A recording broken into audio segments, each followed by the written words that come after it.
السلام علیکم۔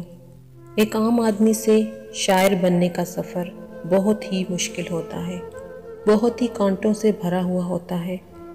جب ایک عام آدمی کو دکھ ہر طرف سے گھیر لیتے ہیں، غم ہر طرف سے گھیر لیتے ہیں اور ایک عام آدمی کا دل ٹوٹ کے چکنا چور ہو جاتا ہے، تب یہ آدمی ایک شاعر کا روپ دھار لیتا ہے اور پھر اس شاعر کی زبان سے وہ الفاظ ادا ہوتے ہیں جو ایک عام آدمی کی زبان سے ادا نہیں ہو پاتے۔ ایسے ہی کچھ الفاظ پروین شاکر صاحبہ کی زبان سے ادا ہوئے تھے جب ان کے شوہر نے انہیں طلاق دے دی تھی۔ آپ بھی ان الفاظ کو ملاحظہ کیجئے۔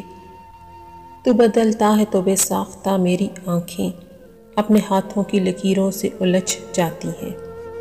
میں سچ کہوں گی مگر پھر بھی ہار جاؤں گی، وہ جھوٹ بولے گا اور لاجواب کر دے گا۔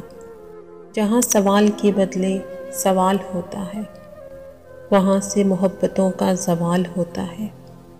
کسی کو اپنا بنانا ہنر ہی سہی، کسی کا بن کر رہنا کمال ہوتا ہے۔ کانپ اٹھتی ہوں میں سوچ کے تنہائی میں، میرے چہرے پہ تیرا نام نہ پڑھ لے کوئی۔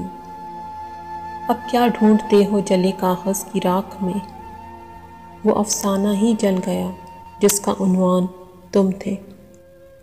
کیسے کہہ دوں کہ مجھے چھوڑ دیا ہے اس نے، بات تو سچ ہے مگر بات ہے رسوائی کی۔ ایک نام کیا لکھا تیرا ساحل کی ریت پر، پھر عمر بھر ہوا سے میری دشمنی ہی رہی۔ تعلقات کے ہی برزخ میں رکھا مجھ کو، وہ میرے حق میں نہ تھا اور خلاف بھی نہ ہوا۔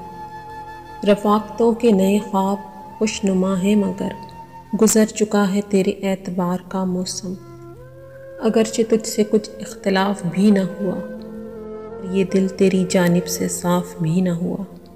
کون چاہے گا تمہیں میری طرح، اب کسی سے نہ محبت کرنا، وہ تو خوشبو ہے ہواؤں میں بکھر جائے گا۔